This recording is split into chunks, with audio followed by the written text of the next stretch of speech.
மேஷ ராசி அப்படின்னு சொல்லும் போதே பார்த்தீங்கன்னாக்கா இவங்க எதிர்பார்க்கிற விஷயங்கள் தாமதப்படுதல் அதுவே பெரிய மன உளைச்சலாக இருப்பாங்க. ஏன்னா இவங்க இருக்கிற ஃபாஸ்ட்டுக்கு ஏற்றபடி அந்த ஒரு வேலையாக இருக்கட்டும், ஒரு நிகழ்ச்சியாக இருக்கட்டும், தொடங்கக்கூடியது கொஞ்சம் தாமதப்படும் போது இவங்க ஓவர் டென்ஷன் மன உளைச்சலுக்கு ஏற்படுறது. குடும்ப உறுப்பினர்கள் எல்லாருக்கும் முக்கியத்துவம் கொடுக்கக்கூடியவங்க மேஷராசி நேயர்கள். ஆனால் தலைமை பண்பை இவங்களுக்கு தான் கிடைக்கணுன்றதை அதிகமாக எதிர்பார்க்கக்கூடியவங்க. எந்த ஒரு வேலையும் திறமையாக செய்யக்கூடியவங்க. ஆனால் என்ன செய்யறது, உத்தியோகம் வந்துச்சுன்னா படு டென்ஷனில் இருக்கக்கூடிய முதல் ராசி மேஷராசி. இவங்களுடைய அணுகுமுறையே வித்தியாசமாக இருக்கக்கூடியவங்க தான் இந்த மேஷராசி நேயர்கள்.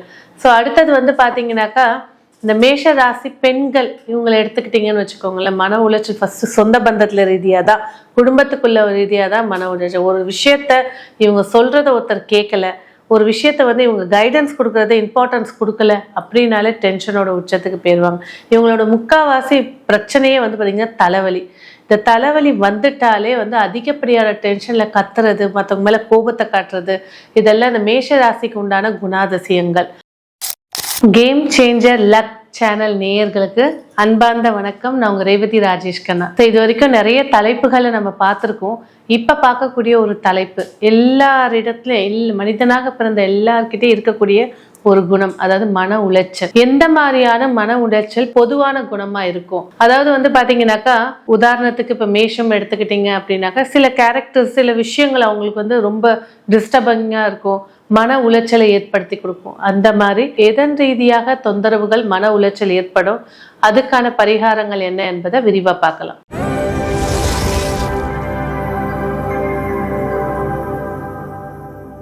மேஷ ராசி அப்படின்னு சொல்லும் போதே பார்த்தீங்கன்னாக்கா இவங்க எதிர்பார்க்கிற விஷயங்கள் தாமதப்படுதல் அதுவே பெரிய மன உளைச்சலாக இருப்பாங்க. ஏன்னா இவங்க இருக்கிற ஃபாஸ்ட்டுக்கு ஏற்றபடி அந்த ஒரு வேலையாக இருக்கட்டும், ஒரு நிகழ்ச்சியாக இருக்கட்டும், தொடங்கக்கூடியது கொஞ்சம் தாமதப்படும் போது இவங்க ஓவர் டென்ஷன் மன உளைச்சலுக்கு ஏற்படுறது. அதுக்கு அடுத்ததாக பதவி. இவங்களோட வாழ்க்கையில் சரியான ஒரு போஸ்டிங்கோ இல்லைனாக்கா சரியான ஒரு படிப்புக்கு ஏற்ற வேலை அமைகிற வரைக்கும் உச்சக்கட்ட மன உளைச்சல்ல இருப்பாங்க. குடும்ப உறுப்பினர்கள் எல்லாருக்கும் முக்கியத்துவம் கொடுக்கக்கூடியவங்க மேஷராசி நேயர்கள். ஆனால் தலைமை பண்பை இவங்களுக்கு தான் கிடைக்கணுன்றதை அதிகமாக எதிர்பார்க்கக்கூடியவங்க. எந்த ஒரு வேலையும் திறமையாக செய்யக்கூடியவங்க. ஆனால் என்ன செய்யறது, உத்தியோகம் வந்துச்சுன்னா படு டென்ஷனில் இருக்கக்கூடிய முதல் ராசி மேஷராசி. இந்த உத்தியோகத்தில் கூட இருக்கிறவங்களால மன உளைச்சல், யாரையும் அதிகமாக நம்ப மாட்டாங்க இந்த மேஷராசி நேயர்கள். அதுக்கு அடுத்த நிலையாக பார்த்தீங்கன்னாக்கா எடுக்கக்கூடிய வேலையில அந்த வேலை பலுவை யோசிச்சு டென்ஷன் ஆகக்கூடியவங்க, மன உளைச்சல் ஆகக்கூடியவங்க இந்த மேஷராசி நேயர்கள். அடுத்தபடியா எந்த ஒரு இடத்துலையும் பர்ஃபெக்ஷனை எதிர்பார்க்கறது தான் இவங்களோட முதல் வேலையா இருக்கும்.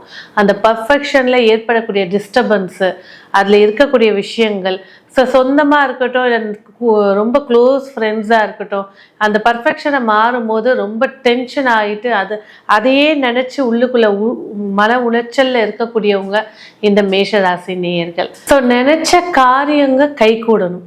அதுக்கு அடுத்த நிலையாக பார்த்தீங்கன்னா இவங்களுடைய ஸ்டேஜ் வரும்போது இல்லற வாழ்க்கையாக இருக்கட்டும், இல்லை புத்திர பேராக இருக்கட்டும், எந்த ஒரு நிகழ்ச்சிகளுக்கும் அதிக முக்கியத்துவம் கொடுக்கக்கூடியவங்க, எல்லா காலகாலத்தில் நடக்கணும் அப்படின்னு எதிர்பார்க்கக்கூடியவங்க.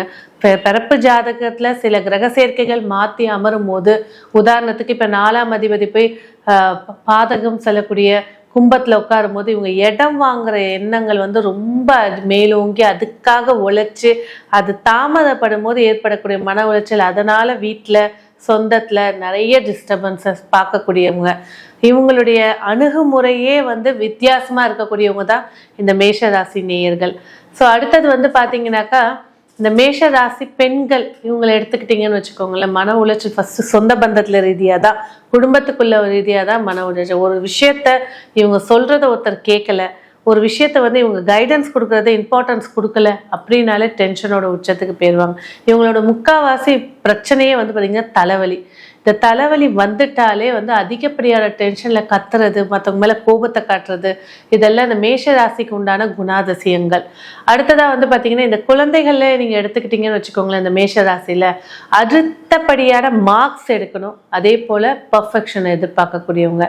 ஸோ இந்த இடத்துல கொஞ்சம் மார்க் குறைஞ்சிச்சு, இல்லை மிஸ் எல்லார் முன்னாடியும் திட்டாங்க, நீ செஞ்சது தப்புன்னு சொல்லிட்டாங்க அப்படின்னா அவங்களுக்கு அந்த விஷயத்துலேருந்து வெளியில் வரத்துக்கே ரொம்ப காலம் எடுத்துக்கும். அதை சரி பண்ணுற வரைக்கும், அந்த விஷயத்தை மறக்கிற வரைக்கும்.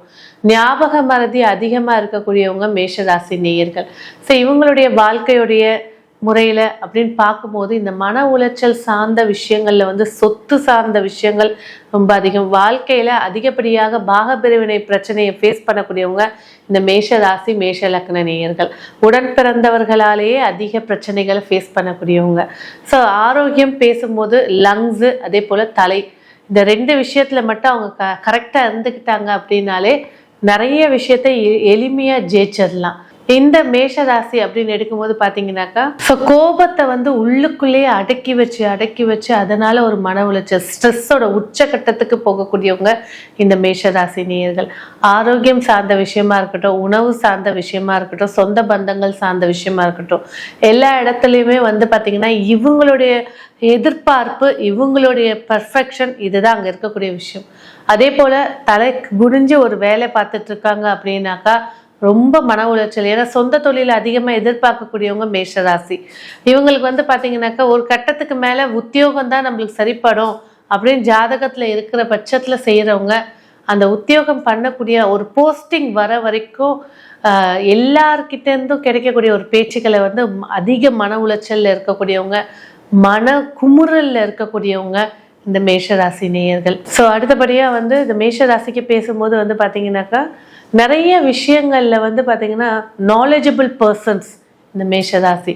ஆனால் சில இடங்கள்ல இவங்களுக்கு உண்டான அதிகாரம், இவங்க கீழே நான் வேலை செய்கிறேன், ஒருத்தர் கட்டுப்பாட்டுக்குள்ளே நான் இருக்கேன். இதே இந்த மேஷராசி குழந்தைங்க இருக்காங்க, அப்பா அம்மா கண்ட்ரோலில், அப்பாவை மாரி எதுவுமே செய்ய முடியாது அப்படின்னு இருந்துச்சுன்னா குமுறி கொண்டு இருக்குது. இவங்களாம் எப்படின்னா ஒரு ரூம்குள்ளேயே உட்காந்துட்டு இருக்கக்கூடியவங்க, என்ன நினைக்கிறாங்க என்ன செய்கிறாங்க அப்படிங்கிறதே பார்க்க முடியாது. அடுத்த ரீதியாக வந்து பார்த்திங்கன்னா இந்த டீனேஜில் இருக்கக்கூடிய மேஷராசி அப்படின்னு எடுத்துக்கிட்டிங்கனாக்கா அந்த ஹார்மோன்ஸ் இம்பேலன்ஸ்டு வந்து பார்த்திங்கனாக்கா அதிகப்படியான எரிச்சல் தன்மையை ஏற்படுத்தி கொடுக்கும். அம்மா பிள்ளை தான் மேஷராசி. ஆனால் இந்த காலகட்டத்தில் வந்து பார்த்தீங்கன்னாக்கா இது செய்யாத, அது தப்புன்னு கண்டிக்கும் போது, இவங்களுடைய ஆளுமையை கண்டிக்கும் போது அதிகப்படியான கோபத்துக்கு போகக்கூடியவங்க இந்த மேஷராசி. மொத்தத்தில் வந்து இந்த மேஷராசின்னு எடுக்கும்போது பார்த்தீங்கன்னா ஆளுமை திறனும் சரி, கோபத்தை கட்டுக்குள்ளே அடக்கி உள்ளே ரிவெஞ்ச் வச்சிருக்கிறதும் சரி, தலை வயிறு சம்பந்தப்பட்ட விஷயத்துலையும் சரி, அதிகப்படியான டென்ஷன் மன உளைச்சல்ல இருக்கக்கூடியவங்க இந்த மேஷராசி நேயர்கள். ஸோ கட்டுக்குள்ள இருக்கிறது, ஒருத்தரோட பிடிக்குள்ள இருக்கிறது இவங்களுக்கு பிடிக்காது. முக்காசி சொல்லணும்னா இந்த சந்தோஷ் சுப்ரமணி படத்தை எடுத்து வச்சுக்கலாம். அந்த ஜெயம் ரவி சாருடைய கேரக்டர் வந்து ஒரு அப்பா கட்டுக்குள்ளே இருக்குது, சுதந்திரமா செய்ய முடியாதது, தன்னோட கோபத்தை உள்ளுக்குள்ளே வச்சுக்கிறது, சில இடங்களை கத்தி பேசுறது, இதெல்லாம் அப்படியே அந்த கேரக்டர் வந்து நீங்கள் மேஷராசிக்கு எடுத்து போட்டுக்கலாம். ஸோ வாழ்க்கையில் வந்து இந்த மேஷராசி நேயர்கள் இந்த உத்தியோகம், சொந்த தொழில், எதிர்பார்த்தது நடக்கலை, இந்த மாதிரி இருக்கக்கூடிய விஷயங்கள், ஃபஸ்ட்டு விஷயம் மன உளைச்சலுக்கு அப்படின்னு ரெமிடின்னு நீங்கள் எடுக்கும்போது பார்த்தீங்கன்னா முதல் விஷயம் வந்து பார்த்தீங்கன்னா மெடிடேஷன் தான். அடுத்தது மௌனம். இந்த 2 விஷயத்த வாழ்க்கையோட ஆதாரமாக நீங்கள் எடுத்துக்கும் போது நிறைய இடங்களில் உங்கள் மன உளைச்சல் குறைஞ்சி மிக சிறப்பாக இயங்க முடியும். அதுலேயும் மெயினாக சனி தசையோ புதன் தசையோ நடக்குது அப்படின்னாக்கா, அதுலேயே வந்து செவ்வாய் தசை, இந்த 3 தசைகளும் இவங்களுக்கு வந்து நிறைய விஷயங்களில் பிரச்சனைகளை ஏற்படுத்தி கொடுக்கும். சுக்கிரன் தசை மாரகமாக இருந்தாலும் ஜாதக நிலையை பொறுத்த வரைக்கும் கொஞ்சம் மாற்றி கொடுத்துட்டான். ஆனால் இந்த சனியும் புதனும் நடக்க பெறும்போது உச்சக்கட்ட டென்ஷனில் இருக்கக்கூடிய முதல் ராசி மேஷராசி நேயர்கள். இதுலேருந்து அவங்க விடுபட்டு வரணும் அப்படின்ற போது பார்த்தீங்கன்னா முருகப்பெருமான், மலை மேலே இருக்கக்கூடிய முருகப்பெருமானை போய் வழிபாடு செஞ்சாலும் சரி, இல்லை வீட்டுக்குள்ளே முருகப்பெருமான் முன்னாடி ஒரு தீபத்தை ஏற்றி அமைதியாக உட்கார்ந்தாலும் சரி, உங்கள் வாழ்க்கையில் நிறைய மாற்றங்களை ஏற்படுத்தி கொடுக்கும். மேஷராசி நேயர்களுக்கு எந்தெந்த ரீதியான மன உளைச்சல்கள் ஏற்படும் அப்படிங்கிறத ஒரு கண்ணோட்டமாக நம்ம பார்த்துருக்கோம். ஸோ மேலும் உங்கள் ஜாதக ரீதியாக கிரகங்கள் எப்படி இருக்குது, அதோட தசாபுத்தி எந்த மாதிரியான பாதிப்புகளையும் மன உளைச்சலையும் ஏற்படுத்தும், அதுலேருந்து எப்படி வெளியில் வரணுன்றது உங்கள் ஜாதகத்தை கணிச்சு துல்லியமாக சொல்ல முடியும். வேணுங்கிறவங்க அணுகுங்க. நன்றி.